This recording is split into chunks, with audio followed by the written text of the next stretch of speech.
Ma belle-mère m'a tendu une robe déchirée et moisie en appelant cela une tradition. Lorsque j'ai refusé, mon fiancé a dit « Mets-toi à genoux ou sors d'ici ». J'ai choisi de partir. Des heures plus tard, il m'a appelé, la voix tremblante. Les ciseaux étaient encore sur le sol de la réserve quand la police est arrivée. Je le sais parce que l'inspectrice Rhonda Callaway, 14 ans de service à la police de Lyon, une femme du genre a tout noté avant de dire quoi que ce soit à voix haute, m'a raconté plus tard que le responsable de la sécurité de l'hôtel les avait photographiés exactement là où il était tombé. Toujours ouvert, les lames écartées, comme si la personne qui les avait posées s'attendait à revenir. Kathleen n'avait même pas pris la peine de les cacher. C'est le détail qui m'a le plus marqué. Pas la robe. Pas le visage de Laurent. Pas la bague posée sur cette dentelle ruinée comme un petit adieu glacial. Ces ciseaux laissés sur le sol, comme si toute cette affaire était si insignifiante pour elle que le nettoyage ne valait pas son temps. Comme si je ne valais pas son temps. Comme si je n'avais jamais rien valu. Je devrais vous dire qui j'étais avant ce matin-là.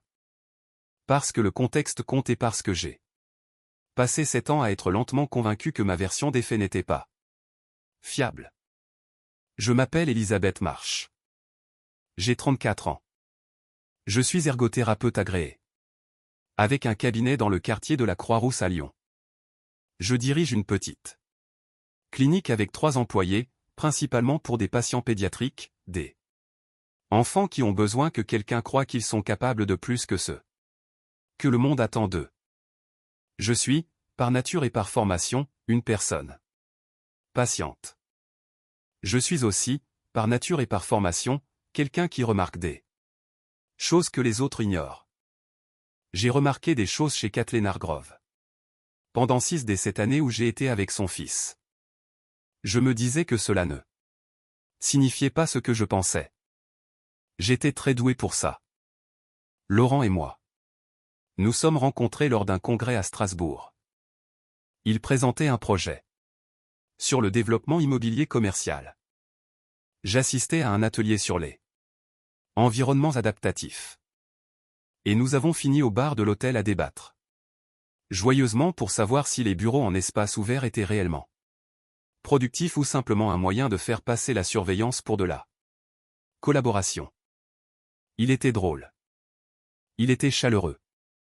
Il avait cette façon d'écouter qui vous donnait l'impression d'être la personne la plus intéressante de la pièce. Au bout de 6 mois, j'ai rencontré Kathleen. Elle m'a serré dans ses bras à la porte de sa maison à Écully, une vaste demeure à colonnes blanches, où Laurent avait grandi et qu'elle entretenait avec l'intensité de quelqu'un qui a confondu l'immobilier avec son identité. Elle m'a tenu les 2 mains. Elle m'a regardé comme on regarde un problème que l'on est déjà en train de résoudre. Dans sa tête. Elisabeth, a-t-elle dit, quel joli prénom pour une fille si ordinaire. Elle l'a dit comme si c'était un compliment. Laurent en a ri. C'est juste comme ça qu'elle est, a-t-il dit dans la voiture sur le chemin du retour. Elle ne pense pas à mal. J'ai regardé par la fenêtre. Elle pensait exactement ce qu'elle disait. Il a tendu la main pour serrer la mienne. Elle finira par t'aimer. Laisse-lui juste du temps. Je lui ai donné 6 ans.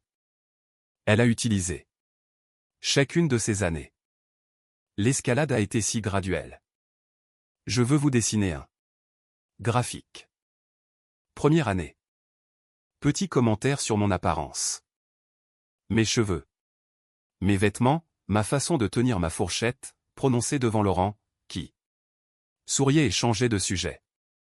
Je me disais que c'était simplement ça. Génération, sa personnalité. Juste une femme qui exprimait son amour par là. Critique, et ce n'était pas si triste, finalement. Deuxième année, les opinions. Sur ma carrière. Elle voulait que Laurent épouse quelqu'un dans la finance ou le droit. Un vrai métier, a-t-elle dit une fois devant moi, pas quelque chose que tu fais par charité. J'étais en train de bâtir mon cabinet. J'avais 4 patients cette année-là. J'en ai eu 12 l'année suivante. Je ne me suis plus justifié auprès d'elle. J'ai appris à ne plus le faire. 3e année, les décisions qu'elle commençait à prendre sans demander.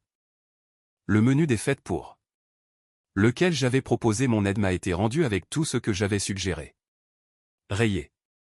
La réservation pour notre dîner d'anniversaire annulé et remplacée par un repas de famille chez Kathleen parce que c'était plus logique. Le cadeau que j'avais choisi pour Laurent, un week-end dans un chalet en Haute-Savoie, l'idée même de ces 2 jours parfaits, discrètement sabotée lorsqu'elle a réservé un voyage en famille le même week-end en faisant semblant d'être surprise par le conflit. 4e année, les commentaires ont cessé d'être anodins.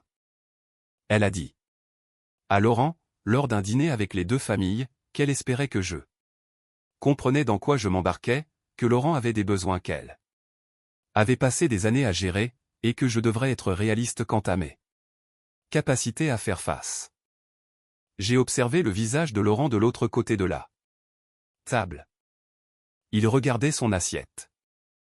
Je me suis excusé, je suis allé aux toilettes, et je suis resté devant le lavabo, l'eau coulant, à compter à rebours à partir de 20, ce que j'apprends à mes plus jeunes patients à faire quand quelque chose semble trop lourd à porter. 5e année, j'ai trouvé le premier échange de SMS.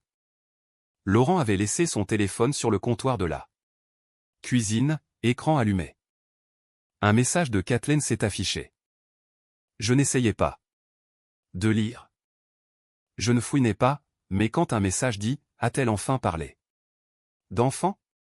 Dis-le-moi immédiatement, on a tendance à lire ceux du dessus. Aussi. Kathleen, tu dois poser des limites avec elle. Elle commence à s'installer. Laurent, c'est bon, maman. Kathleen, ce n'est pas bon. Elle prend des décisions comme si c'était chez elle. Laurent, je t'ai dit que j'allais gérer ça. Cette phrase, encore. J'ai posé le téléphone, face contre table, j'ai préparé le dîner, sans rien dire. À ce stade, j'étais encore prête à me dire qu'il y avait une autre explication. 6e année, les fiançailles. Laurent a fait sa demande un mardi soir. De manière inattendue, pas de grand geste, juste nous 2 sur le canapé avec des boîtes de plats à emporter sur la table basse et la bague sortie de sa poche de veste. C'était une bague magnifique. J'ai dit oui avant même d'avoir fini de réfléchir. Le lendemain matin, Kathleen m'a appelé directement. La première fois qu'elle m'appelait. Directement. Je veux que tu saches, a-t-elle dit, que j'avais suggéré une bague plus petite. Il a insisté. Clic. C'était tout. J'ai tenu le téléphone et j'ai pensé, la voilà. Toute l'architecture de sa personnalité résumée en une phrase. Elle ne peut pas me féliciter sans s'assurer que je sache qu'elle a essayé de me donner moins. Mais j'étais fiancé. J'étais heureuse. J'avais un cabinet qui grandissait, un homme que j'aimais et un avenir que je pouvais voir clairement. Et j'ai décidé une fois de plus, la dernière fois, que je pouvais gérer Kathleen. Que l'amour était plus grand que ça. Que j'étais assez forte. J'étais assez forte. Cette partie s'est avérée vraie, juste pas de la manière dont je l'imaginais. Le mariage était prévu pour un samedi d'octobre à l'hôtel Méridien dans le centre de Lyon. Un établissement 4 étoiles avec des sols en marbre, de hauts plafonds et ce genre d'éclairage qui donne l'impression à tout le monde d'être dans un film. Nous avions 200 invités, un orchestre de 7 musiciens, une fleuriste qui avait passé 4 mois sur les centres de table. Et une photographe nommée Dani, qui avait couvert 30 mariages et pleuré à tous. La suite nuptiale était au 4e étage. Je suis arrivé à 8 heures du matin avec ma sœur Jeanne, mes 2 demoiselles d'honneur et une housse contenant la robe que j'avais mis 11 mois à choisir. Soie ivoire, lignes épurées, exactement ce Que je voulais depuis que j'étais en âge d'avoir un avis sur la question. À 10 heures. Ma coiffure était terminée. À 10h30, la maquilleuse, une femme nommée Rosie, qui passait du jazz sur une enceinte Bluetooth en travaillant et traitait tout le monde de splendide, avait fini. Je me tenais devant le miroir dans mon peignoir d'hôtel, me regardant, pensant à ce moment étrange et précis juste avant que quelque chose d'important n'arrive. On a frappé à 10h47. Je me souviens de l'heure parce que Jeanne a vérifié sa montre. Kathleen est entrée. Sans attendre de réponse. Elle était déjà habillée pour le mariage. Un tailleur bleu pâle, des perles, cette expression qu'elle arborait quand elle s'apprêtait à faire quelque chose qu'elle avait planifié depuis un moment et dont elle était très satisfaite. Elle portait une housse jaunie sur le bras. Longue. Bosselée. La fermeture éclair était ternie. Elle l'a posée sur le lit.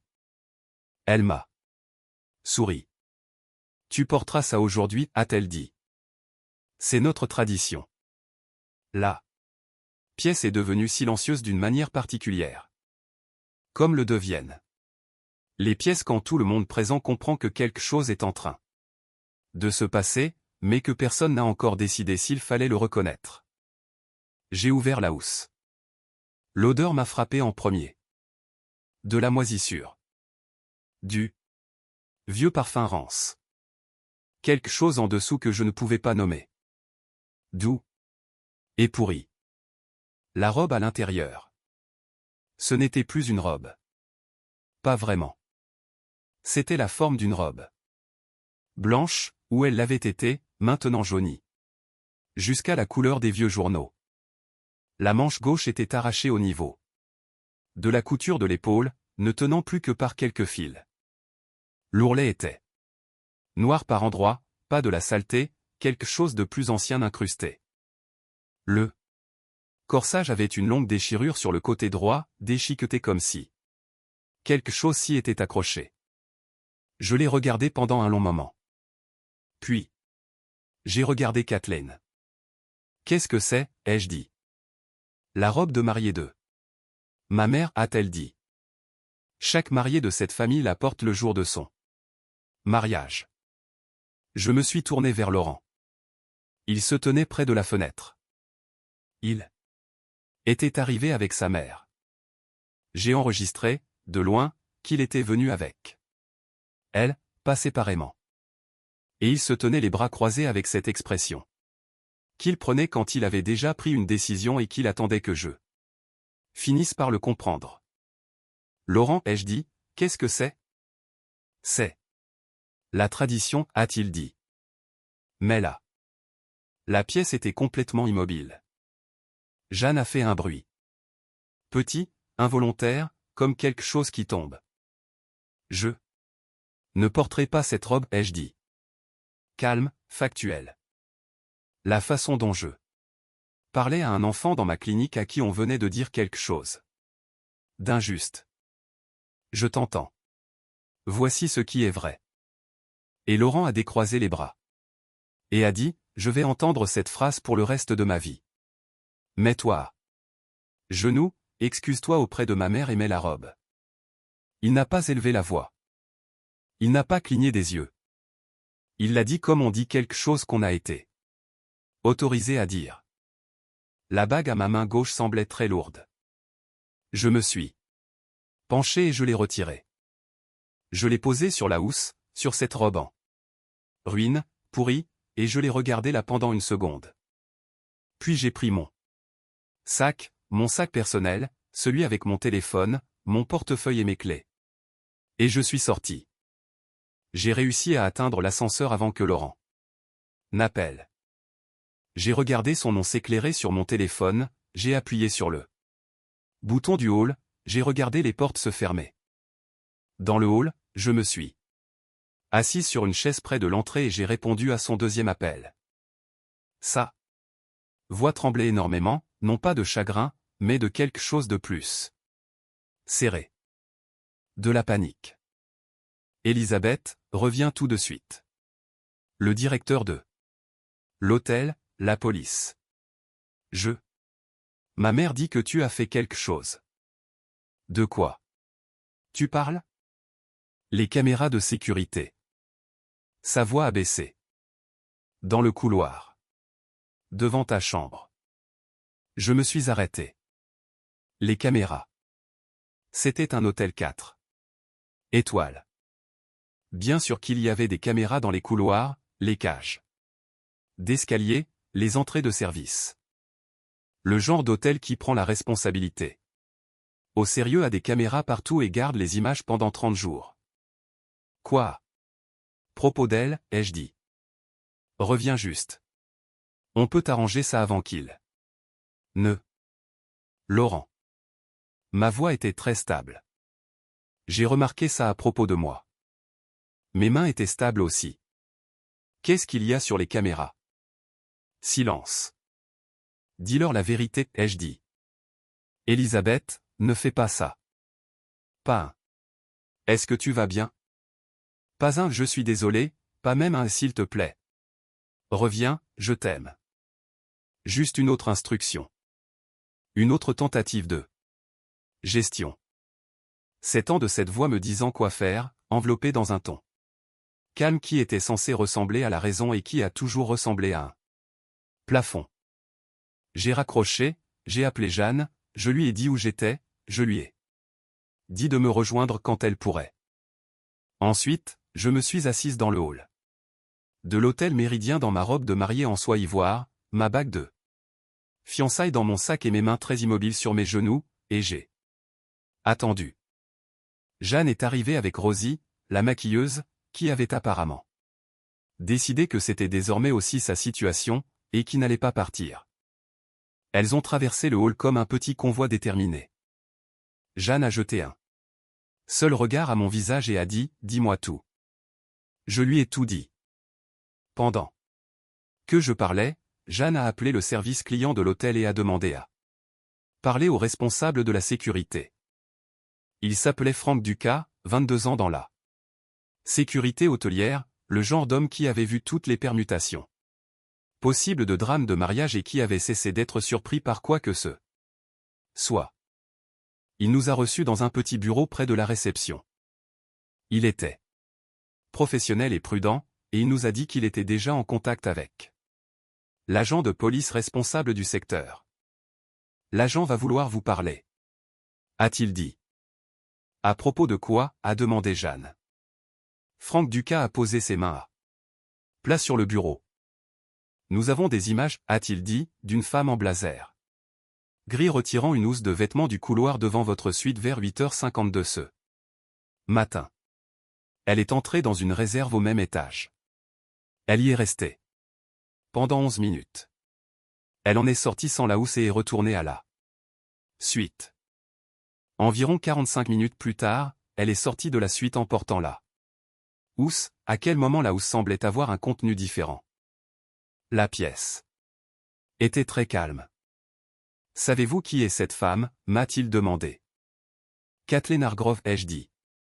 La mère de mon fiancé. Franck Ducas a hoché la tête lentement. Les ciseaux étaient encore dans la réserve quand nous avons vérifié. L'inspectrice Rhonda Callaway est arrivée à l'hôtel à 12h15. Elle avait 14 ans de métier à la police de Lyon, portait un blazer gris sur une chemise blanche et transportait un carnet juridique où elle écrivait avec une écriture très petite et très soignée. Elle s'est présentée, m'a serré la main.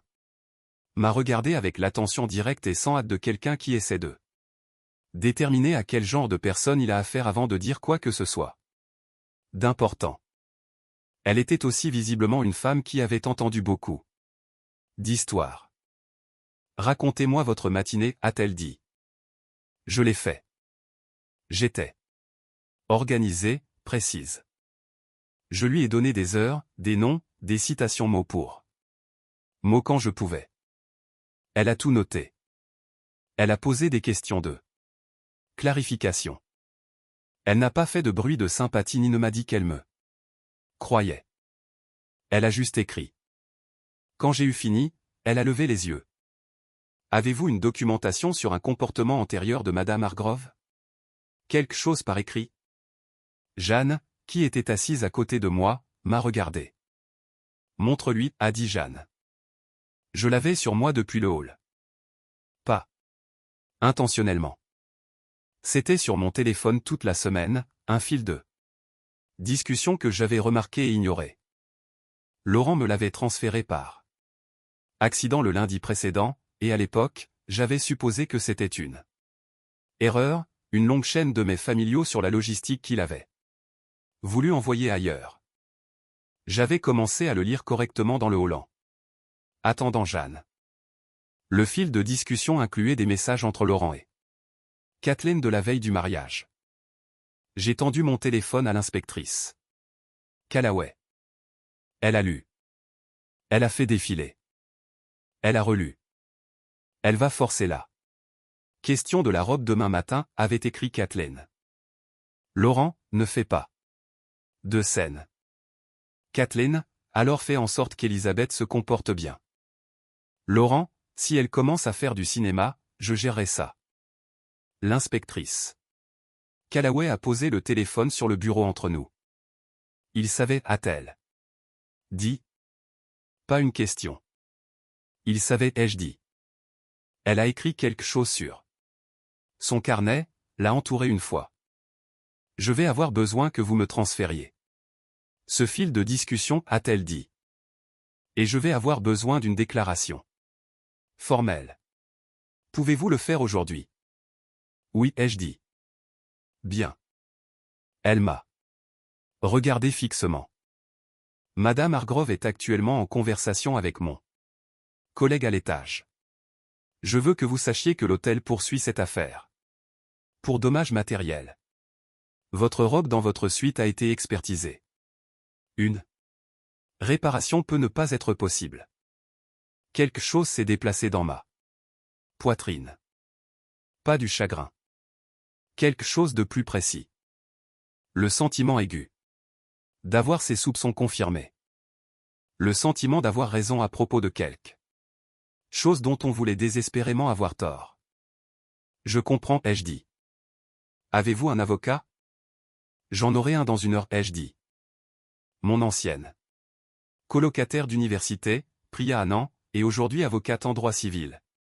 Spécialisée dans le droit de la famille et les dommages personnels, opérant depuis un cabinet rue de la République. Elle a répondu à la deuxième sonnerie. Je ne lui avais pas parlé depuis 4 mois. Elle a écouté toute l'histoire sans m'interrompre et a dit, quand j'aurai fini, je veux que tu m'envoies tout par email. Chaque SMS, chaque capture d'écran, le lien de la vidéo si l'hôtel te le donne, toute documentation sur des incidents antérieurs. Je veux dire, n'importe quoi. As-tu quelque chose par écrit des années précédentes? Je pense que oui, ai-je dit, parce que je fais ce que j'ai toujours fait. Je tiens des registres, non pas parce que je suis méfiante par nature, mais parce que je suis clinicienne. Je documente les choses, notes de patients, journaux d'incidents. Dans ma vie personnelle, j'avais tenu un journal pendant 15 ans, et au cours des 4 dernières années, le journal incluait factuellement des incidents que j'avais étiquetés et KH dans les marges. Kathleen Hargrove, ce qu'elle avait dit. Quand, qui était présent? J'avais 4 ans de notes en marge. Priya a pris une inspiration. Elisabeth, a-t-elle dit, je veux que tu m'écoutes attentivement. Tu es dans une position beaucoup plus forte que tu ne le réalises en ce moment. Rien que pour les dommages matériels, ta robe, la détresse émotionnelle, la perte financière d'une cérémonie annulée. Nous avons un dossier avec la chaîne de messages montrant la préméditation et la connaissance préalable de Laurent. Nous en avons un nettement plus fort contre Laurent, aussi. Un silence. Veux-tu aller jusque-là? J'ai regardé le plafond du bureau de Franck Ducas. Le néon au-dessus de moi bourdonnait très légèrement. Devant la porte, l'hôtel Méridien continuait vraisemblablement ses activités. D'autres mariages. D'autres réceptions, d'autres vies se déroulant dans des couloirs au sol en marbre. Je veux aller là où va la vérité, ai-je dit. Alors oui, a dit Priya. Contre Laurent aussi. À 16 heures, j'ai appelé la coordinatrice du site pour la salle de bal. Elle s'appelait Mélissa Camp, et elle avait la voix de quelqu'un qui gérait les pires jours de gens anxieux depuis une décennie et qui avait développé une combinaison particulière de chaleur et de pragmatisme pour y faire face. La cérémonie est annulée, ai-je dit. Elle a fait une pause. Madame Marsh, l'acompte de la réception n'est pas remboursable. Je sais, gardez-le. J'ai pris une inspiration. Mais je veux la salle de bal ce soir à mon nom, le bar, le traiteur, l'orchestre, tout ce qui était déjà réservé. Changez juste l'occasion. Silence. Pouvez-vous faire ça, ai-je demandé. Que voulez-vous? Qu'il soit écrit sur le panneau, a-t-elle demandé. Sa voix était prudente et chaleureuse. J'ai réfléchi pendant exactement une seconde. Mettez juste mon nom, ai-je dit. Elisabeth Marsh. Ça suffit. À 19h, je suis entré dans cette salle de bal. Je portais un jean et un chemisier noir que j'avais emprunté à Jeanne. Mes cheveux étaient toujours relevés comme Rosie l'avait fait ce matin-là. Je ne portais rien d'autre que mon téléphone et la certitude absolue que j'étais exactement là où je devais être. La salle s'est levée quand je suis entré. Pas planifié, pas coordonné. Les gens se sont juste levés, comme on le fait quand quelque chose de vrai entre dans une pièce. Mon père est arrivé à moi. En premier. Il a passé ses deux bras autour de moi et n'a rien dit. Mon père, un homme de très peu de mots, qui communique principalement par la présence et la proximité. J'ai pressé mon visage contre son épaule pendant un moment et j'ai senti la semaine me rattraper tout d'un coup, brièvement et complètement. Ma mère pleurait. Elle pleure toujours. Je l'aime pour ça.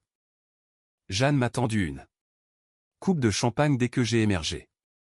Elle a levé la sienne, à ne pas épouser un lâche, a-t-elle dit. La salle a ri. J'ai ri, aussi. Un vrai rire. Bruyant et sans retenue et complètement libre. Le genre que l'on n'obtient que lorsqu'on vient de poser quelque chose de très lourd. L'orchestre a joué.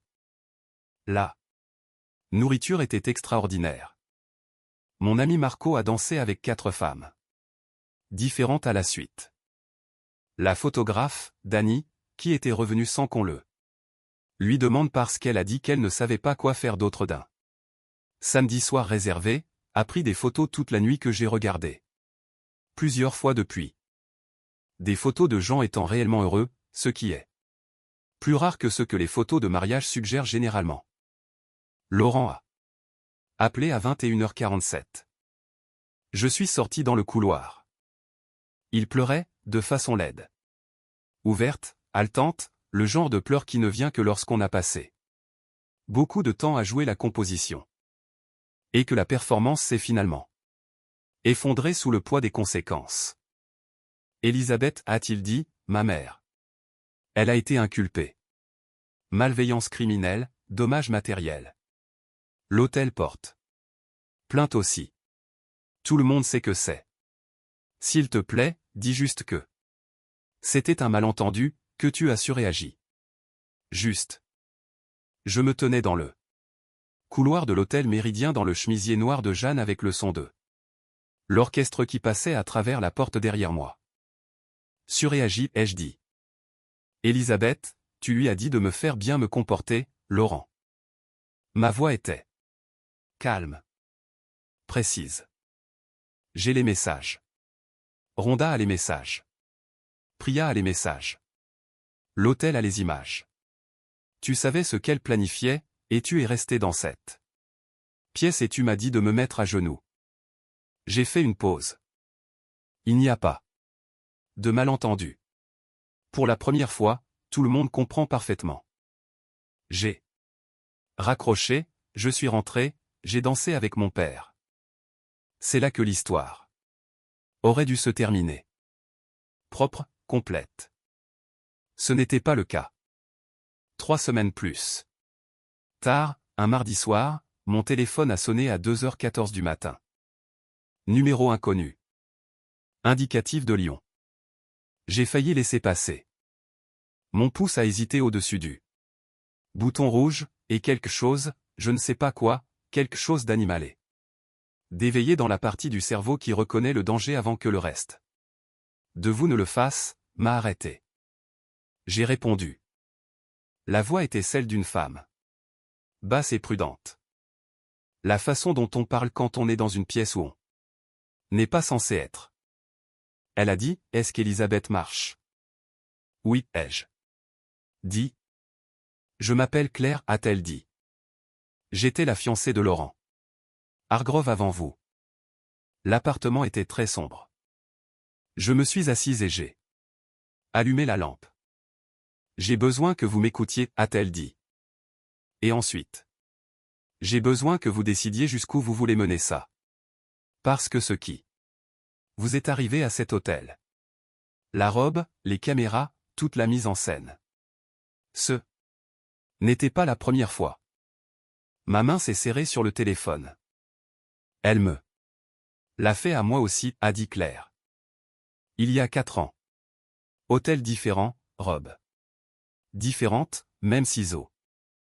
La pièce semblait très immobile. Laurent savait. Aussi à l'époque, ai-je demandé. Une pause, petite et lourde. Laurent, a-t-elle dit, était celui qui a suggéré les ciseaux. J'ai appelé Priya à 6h du matin. Je lui ai parlé de Claire. Priya est restée silencieuse pendant un long moment. Ensuite, elle a dit, j'ai besoin de son numéro. J'ai besoin de ça.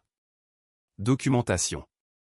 Et Elisabeth, j'ai besoin que tu comprennes que cela change la nature du dossier de manière significative. À quel point? Un schéma, a-t-elle dit, n'est pas un accident. Un schéma est une pratique. En une semaine, Priya avait parlé avec Claire. Claire Donovan, 37 ans, une comptable. Qui avait déménagé à Bordeaux après ce qu'elle a décrit comme l'effondrement de ses fiançailles.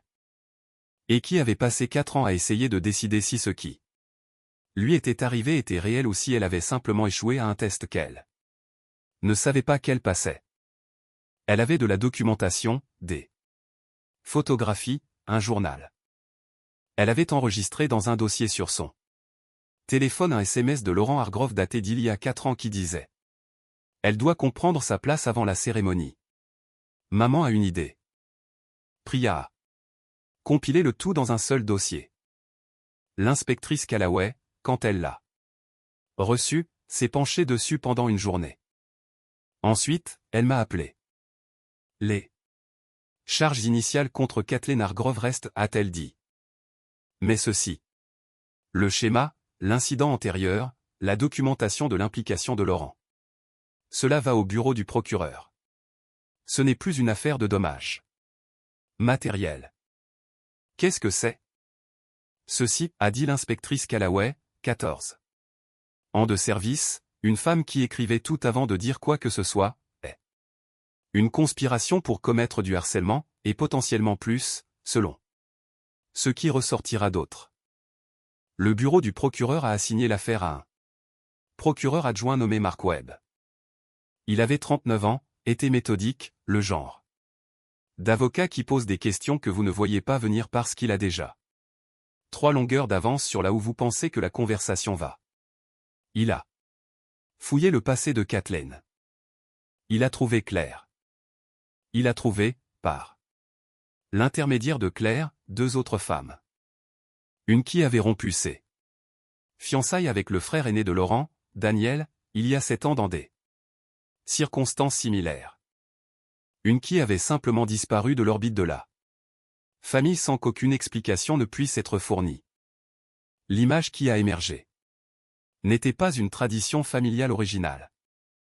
C'était un système, un schéma délibéré et coordonné consistant à utiliser l'humiliation rituelle pour établir une domination sur les femmes entrant dans la famille Hargrove, pour les tester, pour les briser rapidement afin que ce qui restait soit gérable, docile, déjà battu avant la cérémonie.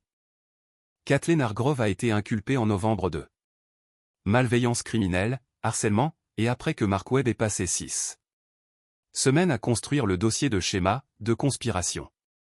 Laurent Hargrove a été inculpé de facilitation criminelle. L'hôtel Méridien a déposé une plainte civile séparée pour dommages matériels et atteinte à la réputation. Priya a déposé plainte en mon nom pour infliction intentionnelle de détresse émotionnelle, destruction de biens et perte de services contractuels de mariage.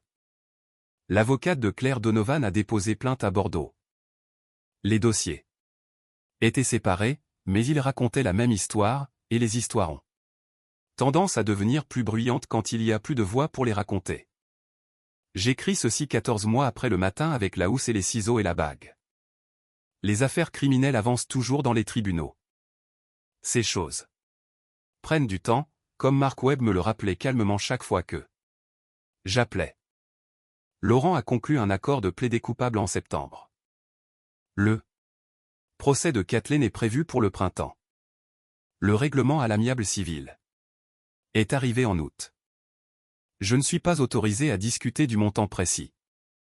Je vous dirai qu'il a couvert la robe, les acomptes, 3 mois de thérapie avec une psychologue nommée Dr Ama, qui a 14 ans d'expérience clinique et une très bonne bibliothèque. Un apport pour un appartement avec une cuisine que j'adore. Et des fenêtres qui font face à l'est et attrapent la lumière chaque matin d'une manière qui, encore, à chaque fois, me fait ressentir quelque chose. Claire et moi nous parlons au téléphone de temps en temps. Elle est stable, a un humour pince sans rire et dit les choses comme elles sont, et je l'aime énormément.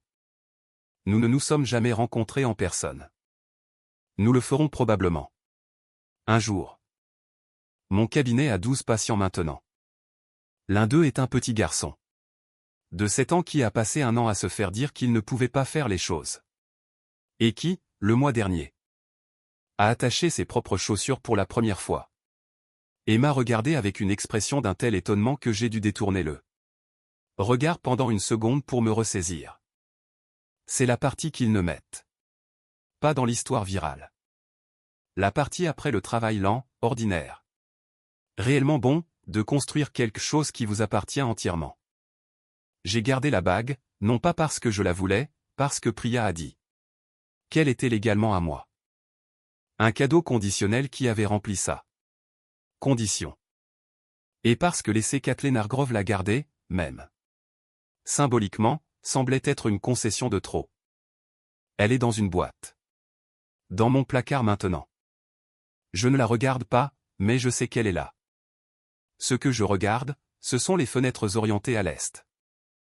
Chaque matin, la lumière qui entre. La mienne. Tout entière. Enfin, entièrement à moi.